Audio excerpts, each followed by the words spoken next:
Selamat pagi, salam IBES. Ketemu lagi dengan saya Ezi, tentunya di konten BPR KMI. Konten Leader Talk sangat menginspirasi buat kita semua, khususnya untuk karyawan BPR KMI maupun yang sedang nonton hari ini, dan juga memotivasi kita untuk melihat perjalanan para leader-leader yang ada di BPR KMI. Nah, kali ini kita akan berbicara atau tanya jawab dengan salah satu DPet yang mungkin sedikit menakutkan. Enggak, bercanda teman-teman. Karena DPet ini adalah yang mengatur segala sesuatunya SOP yang berjalan di BPR. Tentunya pasti udah pada kenal ya, Pak Arif Rahman. Iya. Selamat datang Pak Arif. Selamat. Sehat Pak? Alhamdulillah. Alhamdulillah sehat ya Pak ya. Gini Pak Arif, mau nanya-nanya tentang seputar karir Pak Arif di BPR, boleh Pak ya? Ini kayaknya acara ini biasa saya yang nanya. Langsung ditanya ini. Jadi kayak di BAP ya Pak? Ini bukan saya yang diinterogasikan Pak. Iya, nggak apa-apa. Saya deg-degan jadi ya Pak. Oke, Pak Arif ini dari Departemen Head Divisi Audit ya Pak Arif ya. Bagi teman-teman yang sedang menonton, Pak Arif ini adalah Departemen Head-nya Audit. Pak, saya mau nanya nih dong Pak, Bapak boleh ceritakan nggak ke saya dan ke para sahabat IBES tentunya perjalanan Bapak atau pengalaman Bapak dari awal masuk BPR KMI hingga dipercaya saat ini menjadi seorang departemen head Pak. Ini karir ya, sekarang karir. Oh ya, karir Pak. Ya. Oke, nah jadi pengalaman kerja saya, karir saya itu dimulai dari tahun 2003. 2003 saya kuliah sambil bekerja sebagai sales gitu loh. Mulai bekerja lagi di salah satu operator Indonesia yaitu kooperasinya Telkomsel ya. Di situ saya kurang lebih setahun. Nah, saya mencoba lagi mencari tantangan yang lagi. Saya bekerja diterima alhamdulillah tahun 2004 itu di Bank Danamon. Oke, sahabat KMI, kalau tadi kita dengar ceritanya Pak Arif ya, jadi perjalanan itu juga nggak mudah karena memang Pak Arif berawal dari bawah atau dari sales officer yang dia sama sekali belum tahu dunia perbankan seperti apa ya Pak. Jauh. Jadi kuliah paginya, malamnya kuliah, paginya mencoba dunia kerjaan. Terus akhirnya dia ngelamar masuk dunia perbankan karena basicnya tadi Pak Ari menganalisa, tiba-tiba di perbankan disuruh menjadi sales itu Pak ya. Awalnya saya kaget ya. Tapi di sini poin bagusnya adalah Pak Arif mau berani mencoba, ingin belajar di dunia perbankan dan akhirnya mulai dari 2007 sampai 2019 bahkan sampai sekarang sudah mantap di dunia audit ya Pak. Ya. Dari 2007 di Danamon ya Pak. Betul. Dan di 2010 sampai 2019 di CNB Niaga dan sekarang berlabuh di BPR KMI. Luar biasa nih perjalanannya Pak Arif.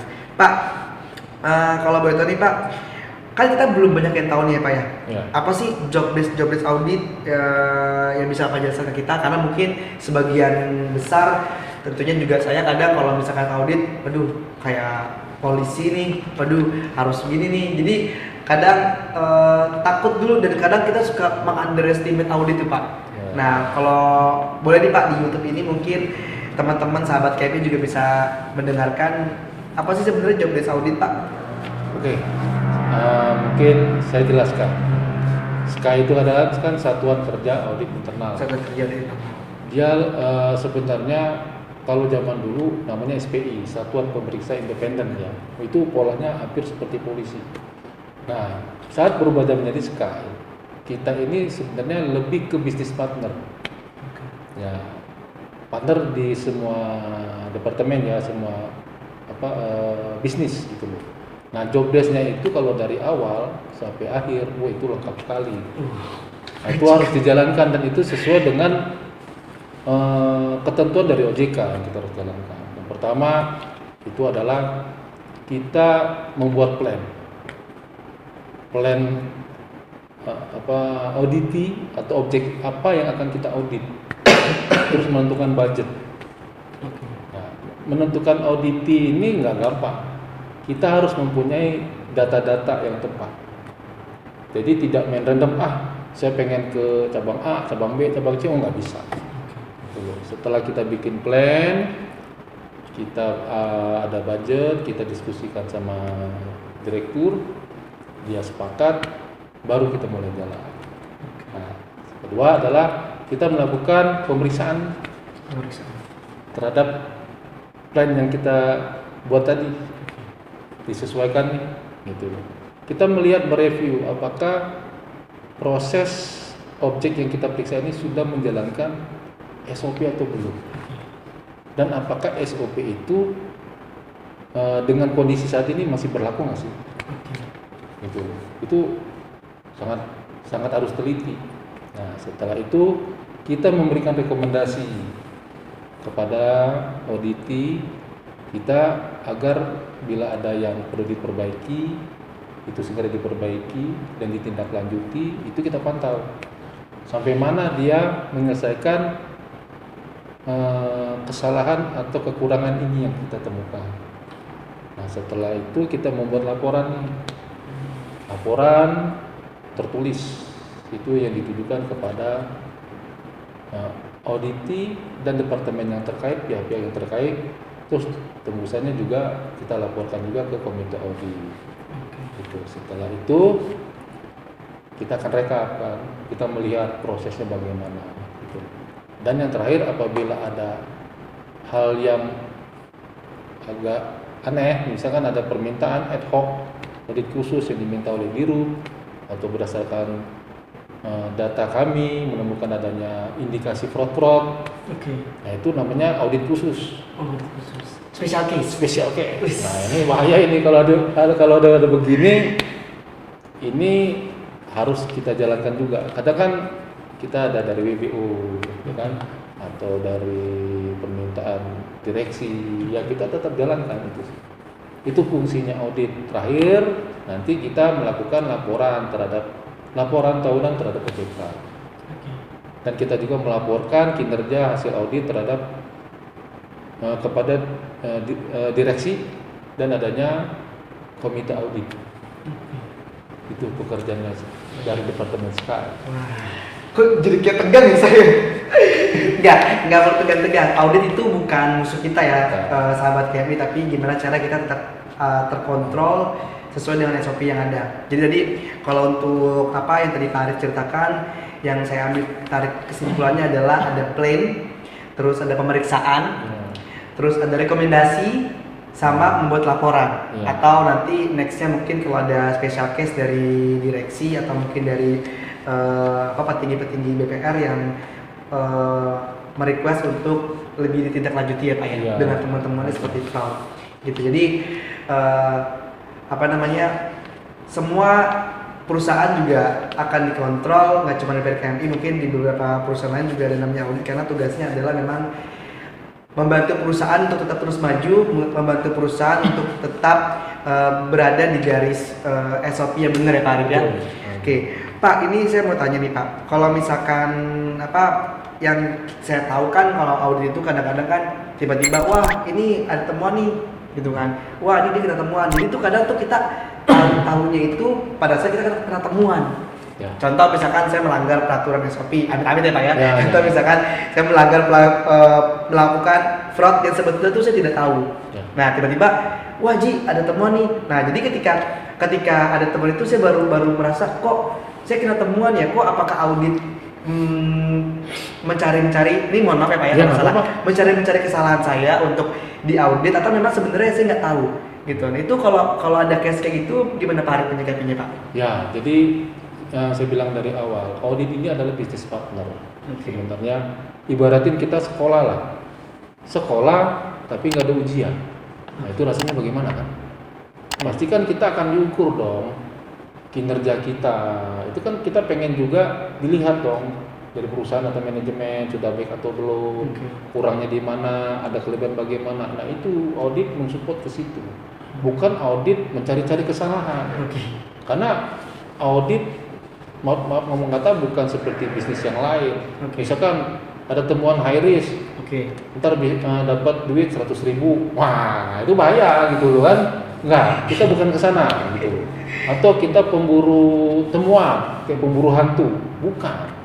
Kita bagaimana mengendalikan perusahaan kita ini aman dan nyaman, baik proses sistem SOP-nya di SOP kita sudah berjalan, disiplin gitu loh. Coba kalau urusan ini berjalan dengan baik, pengendalian internalnya dengan baik, saya rasa teman-teman aman nggak, nyaman nggak? Nyaman sih Pak. Nah, itulah tugas kita salah satunya. Kalau misalkan ada yang kurang ngerti, kurang paham, Sky selalu terbuka pintunya. Boleh ke saya langsung bertanya gitu loh. Jadi kalau ada teman-teman kayak tadi ditanyakan, Pak bagaimana Pak? Saya ada temuan. Kita nggak langsung temuan. Oke. Gitu. Kita menelaah dulu penyebabnya apa. Oh tadi balik mau saya potong. Ya. Balik dari Pak Arif bilang pemeriksaan ya Pak. Iya. Sesuai dengan SK yang baru atau SK yang lama? SK lama, SK yang baru. Lihat dulu penyebabnya apa. Human error kah? Oke. Ataukah memang kesengajaan? Oke. Itu loh. Atau nggak ngerti, nggak paham pas kita tanya. Udah training belum? Belum Pak, wajar dong. Jadi kan tingkat kesalahannya orang itu kan ya, jadi semua teman itu pada saat audit turun ke lapangan belum tentu final itu temuan. Oke. Karena itu harus dipelajari dulu apanya yang salah, di mana gitu loh. Misalkan kita tanya nih, ada karyawan dia melakukan kesalahan, pas kita tanya sudah training belum? Belum Pak. Saya rasa wajar ya salah. Gitu. Mungkin dia belum mendapatkan materi-materi sesuai dengan pekerjaannya, apa yang harus dilakukannya, ya itu manusiawi sih. Kecuali, ini fraud, itu beda, karena niatnya sudah beda. Tapi namanya manusia kerja 100% tidak memang sempurna kalau bagi saya. Kesalahan itu tergantung dari apa yang kita kerjakan. Saya juga sebagai walaupun saya departemen head, saya juga punya salah gitu. Ya tapi lihat kesalahannya di mana dulu letaknya. Jadi teman-teman gak usah takut, selagi teman-teman tidak melakukan fraud, tidak melakukan kecurangan, insya Allah aman. Ya tinggal dari kita mau memperbaiki diri atau tidak. Gitu. Karena biasanya yang kita temukan kadang nggak ngerti. Nah disitulah fungsi audit, mewakili manajemen, mendevelopment mereka gitu loh, sehingga kedepannya tidak terulang lagi. Ya kecuali yang saya bilang tadi hati-hati kalau fraud udah beda gitu. Ya hari ini ditemuin begini nggak ngerti, kita kasih masukan rekomendasi, mudah-mudahan ke depan dia lebih bagus daripada saat ini. Orang yang jatuh itu kan orang yang melakukan yang nggak ngerti itu kan pasti melakukan kesalahan dulu. Tapi untuk langkah-langkah itu sudah dilakukan audit ya Pak ya? Iya, ke cabang-cabang, terus ke karyawan PRKMI agar mungkin mereka tidak buta dengan SK, tidak asal jalan aja gitu Pak ya? Ya, kan kita kalau audit pasti terakhir ada namanya exit meeting. Okay. Nah, exit meeting ini membahas temuan-temuannya. Apa sih yang kita temukan? Kita kasih penyebabnya apa? Ya kan? Kita kasih dampaknya apa ke depannya. Terus kita tanya kenapa, tanggapannya apa. Setelah temuan itu terjadi, kita minta agenda perbaikannya ini mau diapain gitu. Misalkan ada temuan yang memang belum diatur, malah kita bikinkan namanya TSP, temuan saran perbaikan. Oh, temuan saran perbaikan. Memang itu temuan yang berisiko namun belum diatur, nanti kita ambil sebagai saran kita ke manajemen. Agar diperbaiki, dibikinkan SK, dibikinkan SPO, SOP. Iya, betul. Nah, jadi tadi tidak ada audit itu tidak ada mencari-cari kesalahan ya teman-teman ya. Jadi nggak ada mencari temuan. Sebenarnya memang hanya tadi ada plan, ada pemeriksaan, bahkan ada rekomendasi baru buat laporan. Jadi plannya sudah terarah ya Pak ya. Betul. Langkah-langkahnya. Jadi tidak hanya wah ini ditemuan, enggak juga, harus dianalisa dulu tadi yang tadi Pak. Oke, Pak Arif, instansi keuangan kita kan BPR kan bergerak di bidang instansi keuangan ya Pak ya. Tentunya pasti itu tidak luput dari namanya fraud. Kalau saya boleh tahu nih Pak, bagaimana sih Pak cara Pak Arif untuk mencegah fraud Pak? Khususnya di BPR. Ya, sebenarnya fraud itu bukan dari saya juga ya. Misalnya untuk mencegahnya, sebenarnya fraud ini bukannya kita tidak bisa memastikan fraud ini tidak ada. Tapi bagaimana kita meminimalisir. Ya, salah satunya adanya ya seperti tadi, tetap rutin dilakukan audit. Terkan, yang kedua adanya apa namanya itu disiplin SOP, sosialisasi SOP yang rutin. Nah, dan adanya WBO. Nah, WBO ini harus juga berjalan dengan baik. Yang ketiga adalah kenyamanan yang ada dari perusahaan. Ya mungkin selain di luar dari non finansial kan adanya training untuk meningkatkan kompetensi, mungkin libur bersama, outing, outbound gitu kan. Jadi karyawan memiliki rasa memiliki terhadap perusahaan gitu. Berarti memang harus ada rasa kepedulian, awareness terhadap perusahaan kayak di mana kita bekerja.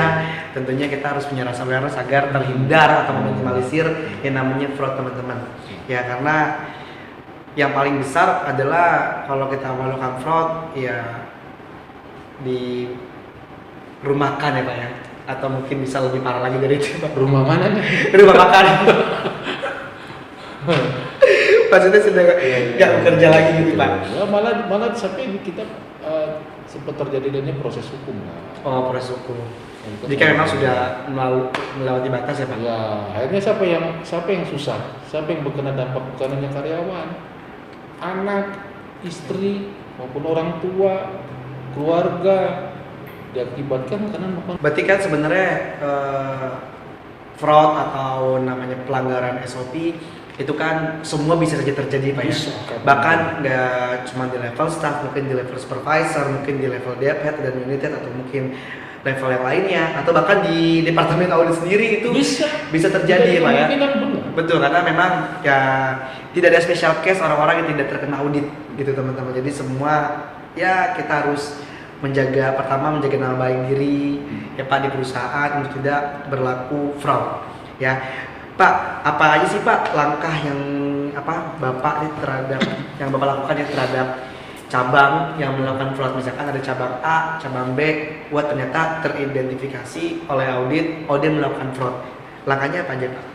Yang pertama, kita itu tidak langsung menyatakan dia salah atau itu. Pertama adalah kita pendalaman dulu, pendalaman data ya, sejak kapan, siapa yang terlibat, berapa kerugiannya baik materi dan non materi. Nah itu kita analisa dulu ya, sehingga reportnya nanti sudah menunjuk kebenaran. Nah setelah kita mendapatkan hasilnya, kita laporkan ke dirut, kan audit ke dirut. Iya. Ya, ke dirut, dan kita teruskan lagi kalau dia berhubungan dengan hukum, karena fraudnya ada pelanggaran sudah mengandung hukum gitu ya, kita tindak lanjutin kepada tim legal kita sama HC gitu. Nah itu penting, ada fraud ya udah kita dalamin dulu ya, seperti sebutin itu langkah-langkah gitu. Siapa aja yang terlibat, siapa aja yang ada yang si A, si B, si C, si D ternyata. Nah kita kan nggak bisa hanya satu orang dua orang, kita harus berdasarkan data dan fakta. Itu. Ya kalau sudah berdasarkan fakta dan data, mau gimana gitu? Kecuali fraud ya saya bilang tadi. Nah, biasanya kalau orang yang sudah belasan tahun di sekarang, yang mereka nyaman aja, malah request Pak sini dong Pak bantu kami, kira-kira apa yang salah ya gitu. Mudah-mudahan dengan adanya Sky, cabang kami bisa lebih baik lagi. Ya tinggal lihat menyikapinya bagaimana sih, tujuannya apa. Tujuan teman-teman Sky kalau datang mau cari-cari kesalahan, sudah dia punya begitu aja sudah dosa. Berarti kan dia sudah suzon dong. Iya. Wah si A, masih ada kesalahan nih, ada fraud nih. Ya berarti sudah suzon dengan orang. Kalau sudah suzon kan berarti udah haram apa yang dikerjakan. Kita tidak bisa, kita Sky ini kerjanya profesional. Walaupun dia mantan bos kita, walaupun dia itu pernah bermusuh sama kita, dia nggak bisa. Harus, apalagi sudah profesional kan? Oh ini teman saya dulu di kuliah makan tidur bareng gitu sama dia. Padahal dia melakukan fraud, dibilang nggak ada fraud, itu nggak boleh. Karena audit ini Sky ini betul-betul independen menjaga pengendalian internal di perusahaan itu harus betul-betul bersih dan tidak boleh terpengaruhi oleh apapun. Itulah fungsi Sky. Laporannya buat kepada perusahaan dan kepada pegawai. Benar dong? Betul Pak. Ya, kalau dia sudah membuat kesalahan orang yang tidak berdasarkan data, berarti dia fitnah. Iya. Dan dosa. Nah itu yang selalu saya tekankan kepada teman-teman, tidak boleh melakukan itu di departemen Sky. Baik sahabat KPI, jadi poinnya adalah di departemen Sky ini khususnya di BPR itu tidak menemukan fraud berdasarkan asumsi atau berdasarkan omongan dari orang lain, cerita dari orang lain, atau mungkin pengaduan dari orang lain, tapi semua based on by data. Jadi based on analisa, based on langkah-langkah yang tadi sudah disebutkan di awal, baru bisa menjustifikasi bahwa itu adalah temuan fraud. Betul ya? Jadi nggak perlu khawatir nih, udah nggak tentukan lagi saya.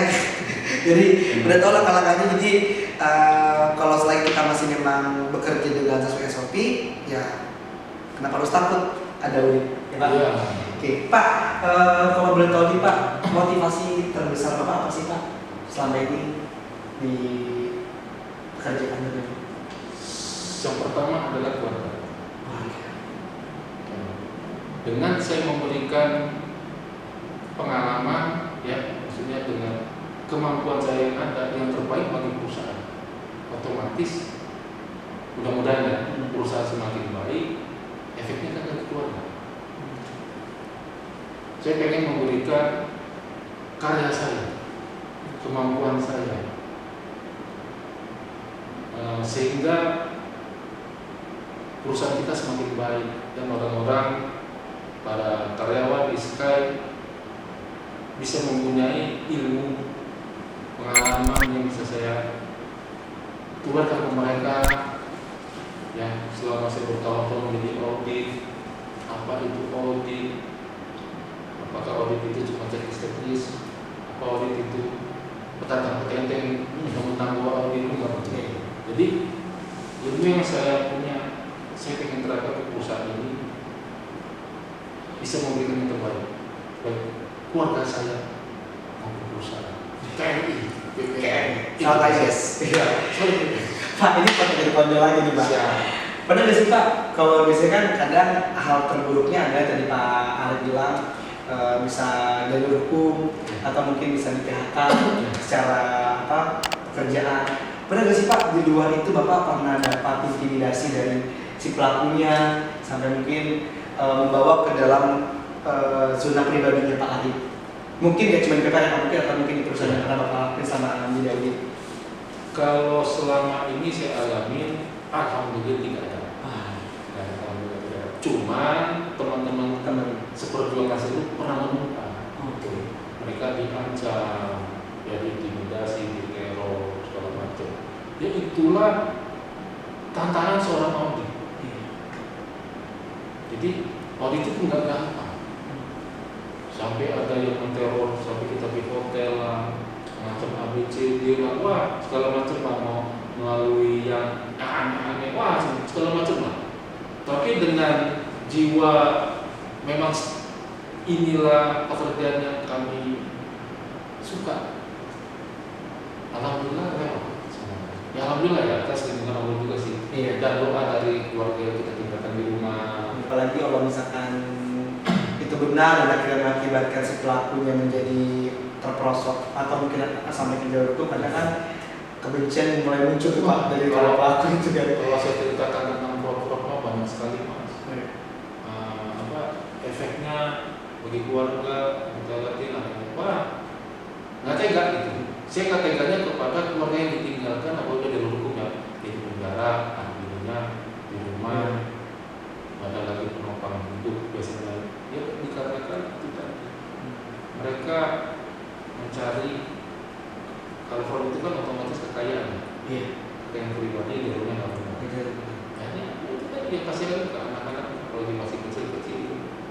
Ya tapi bagaimana, walaupun bagaimanapun hukum tetap berlaku di perusahaan. Itu sebenarnya saya. Tapi selagi teman-teman tidak melakukan fraud, insya Allah aman. Pak Arif bisa membedakan Pak, kadang kan tadi saya bilang kan, kadang kan ini kita kembali ke pertanyaan awal nih ya, sahabat MBS. kadang kan wah saya tiba-tiba ketemuan nih gitu, padahal saya nggak tahu apa gitu. Tapi pernah nggak sih Pak bisa membedakan mana orang yang kadang ternyata dia memang tidak tahu atau orang yang tidak pura-pura tahu? Bisa. Bisa ya? Ya maksudnya bukan bisa sebagai cenayang, bukan. Tapi ada. Tapi dari pengalaman selama kita datang di lapangan, insya Allah bisa. Ya contoh, ini contoh misalkan pejabat kepala operasional misalnya, banyaknya belum tanda tangan segala macam. Ya kalau 1-2 mungkin namanya manusia.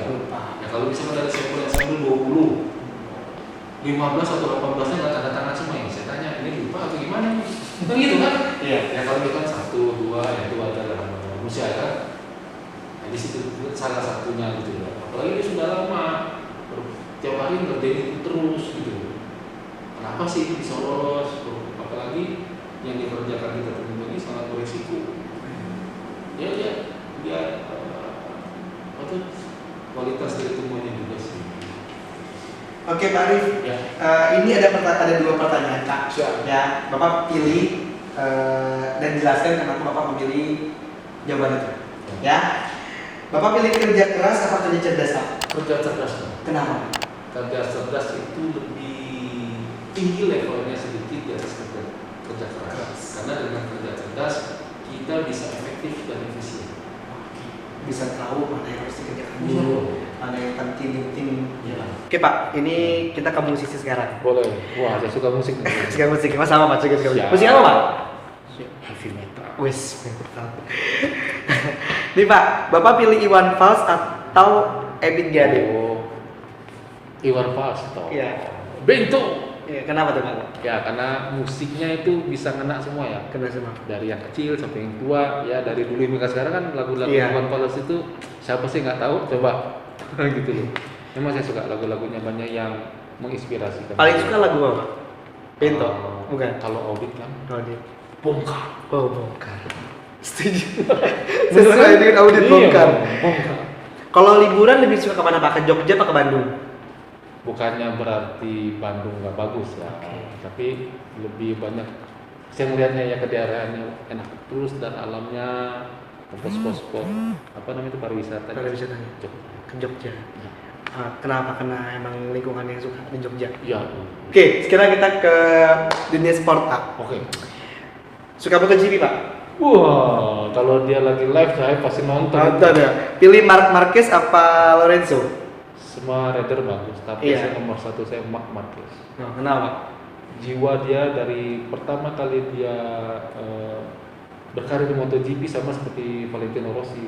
Itu saya paling suka adalah jiwa petarungnya. Oh, jiwa petarung. Itu waduh, kalau dia udah bertarung itu dengan mungkin ya titik dari berapa pisang dihajar semua. Nah itu jadi tidak menyerah. Pada saat dia jatuh bagaimana, apakah mungkin motor ini masih bisa jalan juga, padahal dia sudah apa ya, kondisinya kurang bagus, tapi bukan dipaksa, dia terus sampai dia merasa nggak sanggup. Wah, penggemar sejati ya. Wah, sehingga terbukti Iya. 9 kali juara dunia. Iya betul. Pak, pertanyaan terakhir nih Pak, mungkin pesan-pesan buat kita semua yang ada di BPRKMI mungkin bisa mengikuti jejaknya Pak Arif menjadi seorang departemen head. Terus juga yang kedua, apa sih Pak langkah ke depannya Bapak ingin menjadi seperti apa di BPRKMI Pak? Ya, pesan saya kepada teman-teman, bekerjalah dengan passion. Dengan bekerja passion itu kita merasa nyaman. Ya dong. Kedua, adanya rasa risk awareness terhadap perusahaan. Berikan yang terbaik kepada perusahaan. Ya, dengan kita bekerja yang terbaik, insya Allah hasilnya pun juga akan baik. Yang penting enjoy dengan passionnya kita. Tuh ya, untuk kedepannya semoga BPRKM ini terus semakin jaya, semakin maju, berkembang gitu. Ini dari sekarang yang maksudnya lebih hebat lagi ya, yang pertama gitu. Kalau saya begitu sih. Ya untuk mewujudkan itu ya semua harus bagus, baik, SOP dijalankan, disiplin dalam pengendalian internal kita gitu. Tanpa halnya itu susah kita akan mencapai yang terbaik. Yang penting rasa memiliki terhadap perusahaan ini itu dulu nomor 1. Oke. Oke Pak Arif, terima kasih Pak Arif Sip, atas sama-sama. waktunya. Wah sangat bermanfaat sekali. Jadi teman-teman sahabat KRI, kita sudah banyak mengetahui tentang audit. Ya tadi Pak Arif juga pesannya kita bahwa kita harus memiliki awareness yang tinggi terhadap perusahaan ya Pak ya. Iya. Tentunya tidak melanggar SOP yang ada di perusahaan, tentunya di BPR KRI. Oke, sekian untuk Leader Talk kali ini dengan Pak Arif selaku Departemen Head Audit. Sampai ketemu lagi di konten-konten BPR selanjutnya, tentunya di Leader Talk. For information, outfit kita hari ini hari Jumat, jadi lebih santai outfitnya. Terus tonton terus konten-konten BPR KRI. Jangan lupa di like, comment, dan subscribe karena subscribe gratis. Saya Eji, pamit.